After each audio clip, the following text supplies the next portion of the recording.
my gosh. 2, 4, 6. There's a lot of puppies in here.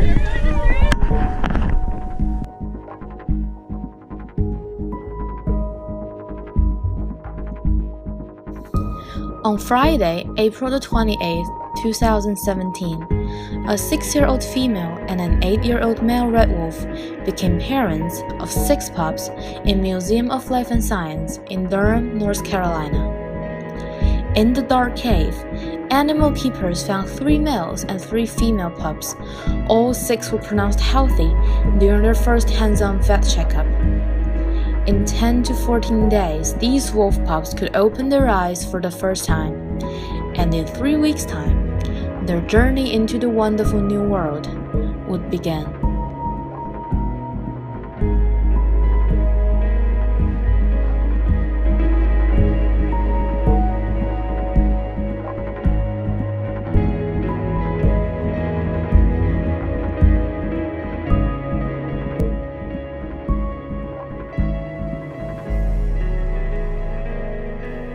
The arrival of new lives is exciting news to the museum and the guests. On a warm summer afternoon, the crowd would gather up and take a closer look at the naughty and active pups.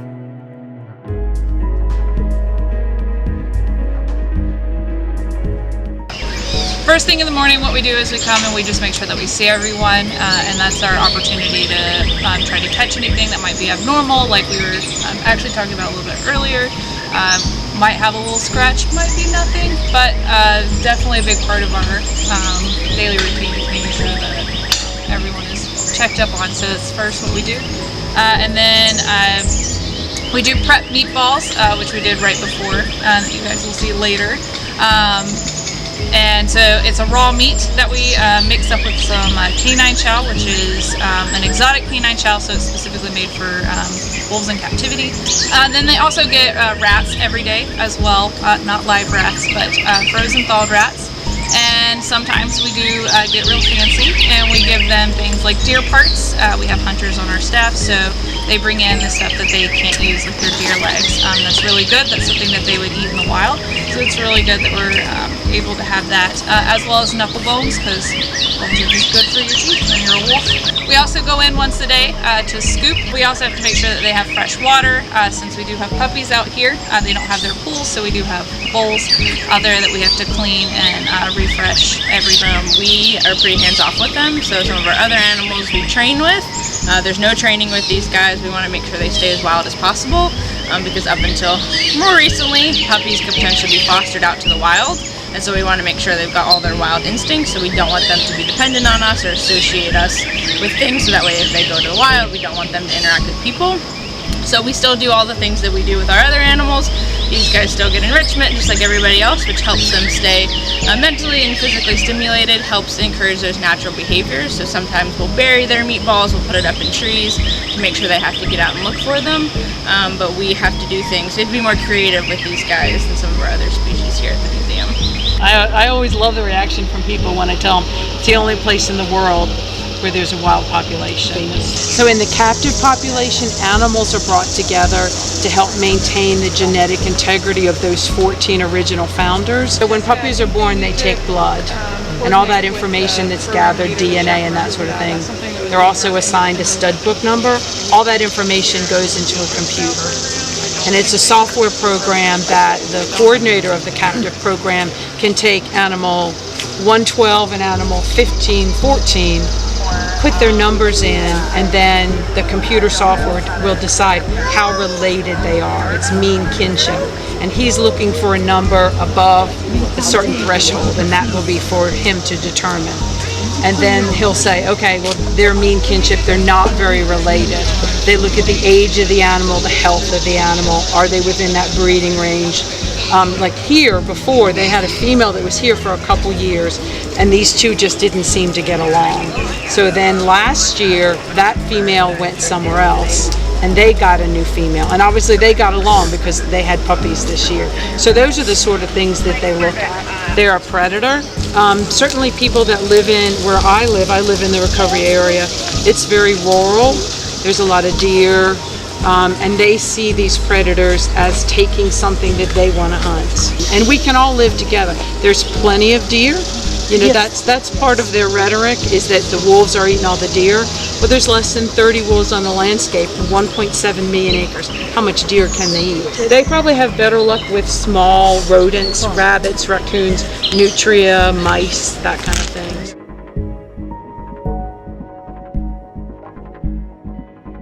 Yes, we have red wolves in captivity. They're part of the overall recovery effort, but red wolves in captivity are not the same thing as saving the species in the wild.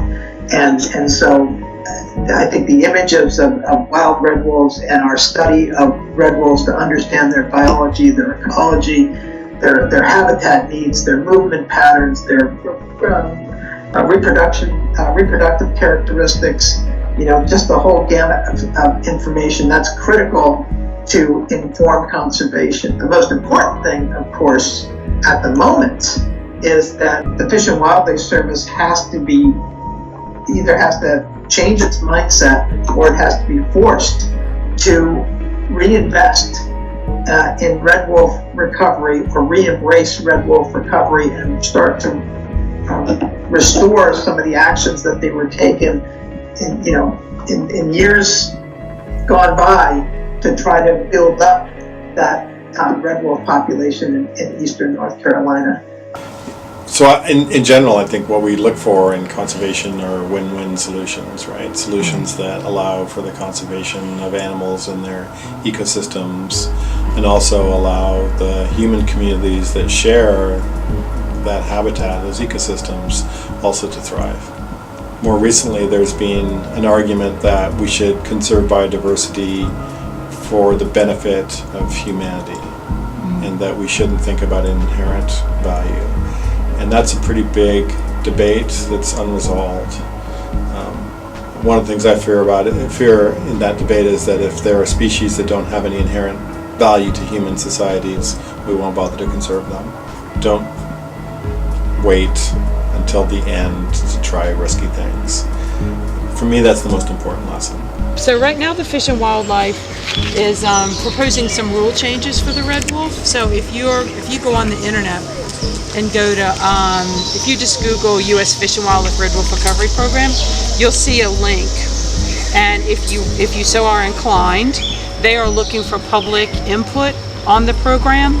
And so you have to read the proposed rule. It's only 3 pages, very easy to read, and you'll know what information they are interested in hearing from the public. And you can submit it. We'd love to, if you feel so obligated or feel impelled, if you want to do it, we would love for you to do that. We are definitely encouraging people, but to read that rule, because they're not going to take on the link where you click and submit. They just don't want to hear from people, I love red wolves. Right. They really want people to look at what they're looking for. And it's an easy read, trust me. Some of their rules are really, it's like legalese. But this one's very easy to read and very easy to comprehend what they want.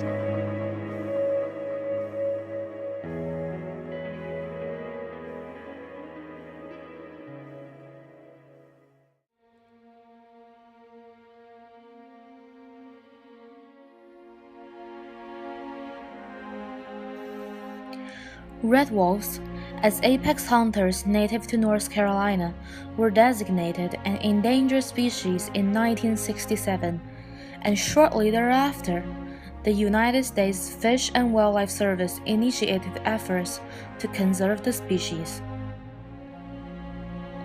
Today, more than 50 red wolves roam their native habitats in eastern North Carolina, and nearly 200 red wolves are maintained in captive breeding facilities throughout the United States.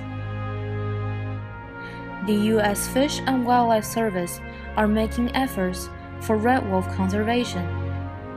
The Red Wolf Species Survival Plan is the foundation of the recovery program. This program manages populations, trains field personnel on techniques for proper capture and restraint, applies captive research to the field, and reintroduces captive-born red wolves into the wild. This is still a long way ahead for red wolf conservation to go, but it is worth the effort to hear deep in the woods the howl of the spirit of the wild.